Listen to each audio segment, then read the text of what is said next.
Hi, I'm Rob Cram, and today we're taking a closer look at Team 17's latest release, which is born from last year's release of Worms Revolution via digital download in the all-encompassing release of Worms the Revolution Collection, which not only provides last year's game, but the 3 DLC packs, which if gathered separately, would set you back about 2,400 Microsoft points, or around 25 quid. What sweetens the deal is the inclusion of the classic Worms 2 Armageddon and all its DLC trimmings, making for a good value for money package for Worm fans. So to begin, Worms Revolution brought new features into the turn-based strategy game by introducing water and physics-based effects, which could literally turn the tides of battle. The game still retained its humour and narrative, but felt like a much more polished game. The 3D visuals added much character proceedings, and the general ease of play made for a welcoming game for newcomers. Simply put, Revolution is a culmination of years of hard work from a dedicated team and plays extremely well.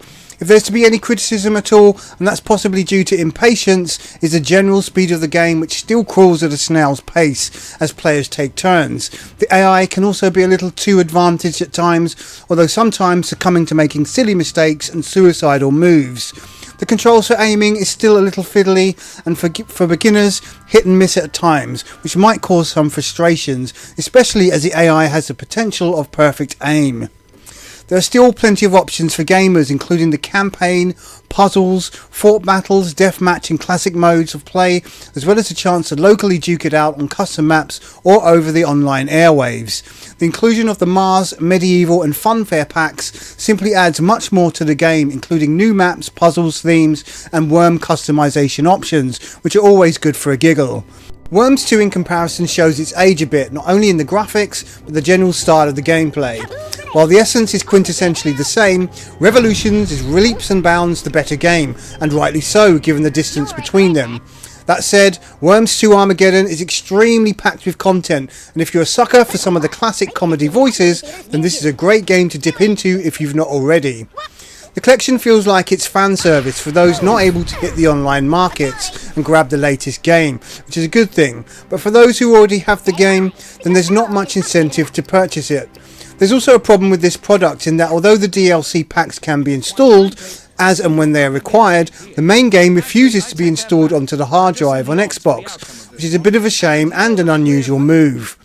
To surmise, if you're a fan of turn-based strategy games and aren't stony-faced and deadly serious, then the antics of the Worms will bring a tactical smile to your face and make for a welcome game as you fly explosive sheep and use all manner of offensive, advanced and not so advanced weapons. There's a lot of content to mess around here for a lone or a group of players, and the choice to go online is welcome. If you've already played either of the 2 games and skipped the DLC, then it's possible to justify the purchase, but only if you are Worms hardcore. Anyone else might want to ignore forking out for the same game again. Worms the Revolution Collection is a fun and entertaining game for players of many ages and comes from a classic series that's been around the block several times now. If you are after a game that's cute and offensive, then this is well worth checking out. Worms the Revolution Collection scores 8 out of 10. I'm Rob Cram, thanks for watching.